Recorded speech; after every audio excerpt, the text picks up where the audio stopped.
The Battle of Mactan.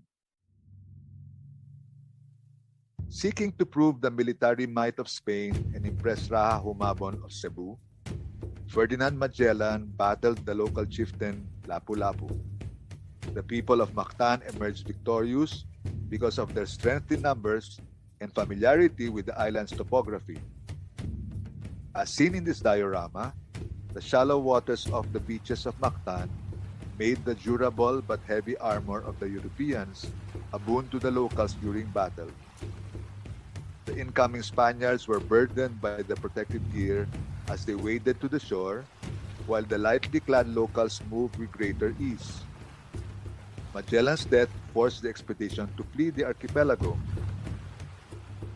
It has been 500 years since the victory in Mactan on April 27, 1521, a defining moment in the Philippines' century-old struggle against foreign rule. Today, Lapu-Lapu is recognized as a hero for successfully repelling European aggression.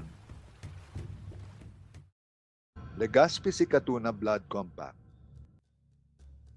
Following the return of the survivors of Magellan's fleet to Spain, 4 more expeditions were sent to explore the uncolonized archipelago. In 1565, Miguel Lopez de Legazpi reached the archipelago with the intent to establish a permanent Spanish presence in the region. Using the widespread Malay practice of blood compact, Legazpi secured supplies and alliances by negotiating peace treaties with native chieftains such as Sikatuna of Bohol. This diorama shows the meeting between Sikatuna and Legazpi aboard the Spanish flagship San Pedro, anchored off the coast of Lawai, Bohol.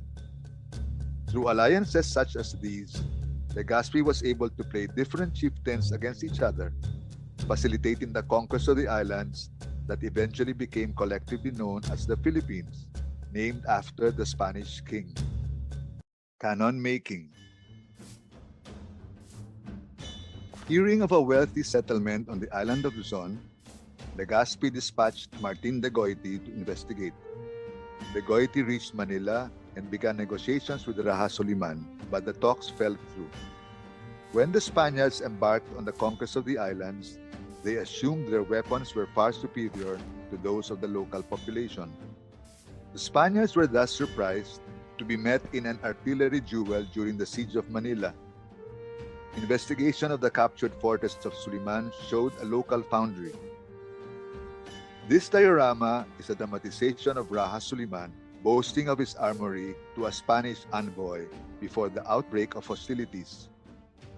Upon arrival in Manila, Legazpi ordered the search for Panday Pira, an elderly blacksmith that made the cannons. Offered generous compensation, Panday Pira established a new foundry in Lamayan, now Santa Ana, and provided artillery for the Spanish fortress.